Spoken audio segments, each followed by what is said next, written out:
Nakatakda na ang pag-takeover ng new NAIA Infrastructure Corporation sa Ninoy Aquino International Airport ngayong Sabado. Ilan naman sa mga airline ay may mga alalahanin lalo na sa pagkakaroon ng biglaang reassignments ng terminal sa NAIA. Narito ang balita ni Cherry Light.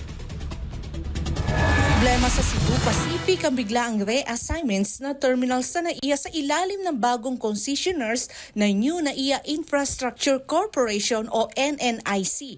Sinabi ng Cebu Pacific, suportado nito ang long-term vision ng NNIC kabilang na ang nakaplanong terminal reassignments sa Ninoy Aquino International Airport. Sabi ng naturang airline, mahalaga na ang lahat ng kinakailangang suporta sa pagpapatakbo at mga sistema ay nasa lugar bago maipatupad ang anumang mga pagbabago sa terminal.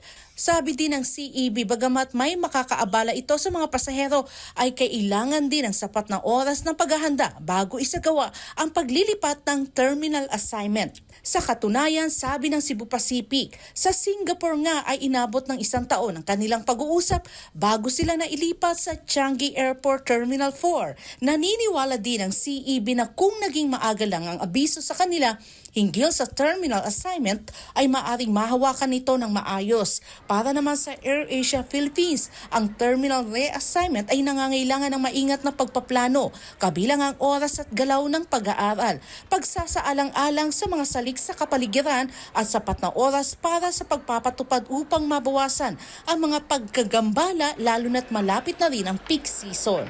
Sa kasalukuyan, pinapatakbo ng AirAsia Philippines ang lahat ng domestic flights sa Terminal 2 at Terminal 3 para sa international flights. Taong 2023 nang lumipat ang AirAsia ng bagong terminal assignment kasama ng iba pang air carrier bilang bahagi ng MIAA Scheduled Terminal Assignment Regionalization o STAR program. Tinaguri ang winning move ang paglipat ng domestic operations ng AirAsia mula NAIA Terminal 4 sa NAIA Terminal 2. Nagpahayag naman ng suporta ang Air Carriers Association of the Philippines o ACAP sa New NAIA Infrastructure Corporation o NNIC na nakatakdang mag-takeover sa maintenance at operasyon ng Ninoy Aquino International Airport simula September 14. Sinabi ng grupo, ang ACAP ay patuloy na makikipagtulungan sa NNIC at sa gobyerno upang makatulong na mapagaan ang epekto ng anumang pagbabago sa gastos ng paglalakbay at upang matiyak na ang mga interes ng parehong mga airline at pasahero ay kinakatawan.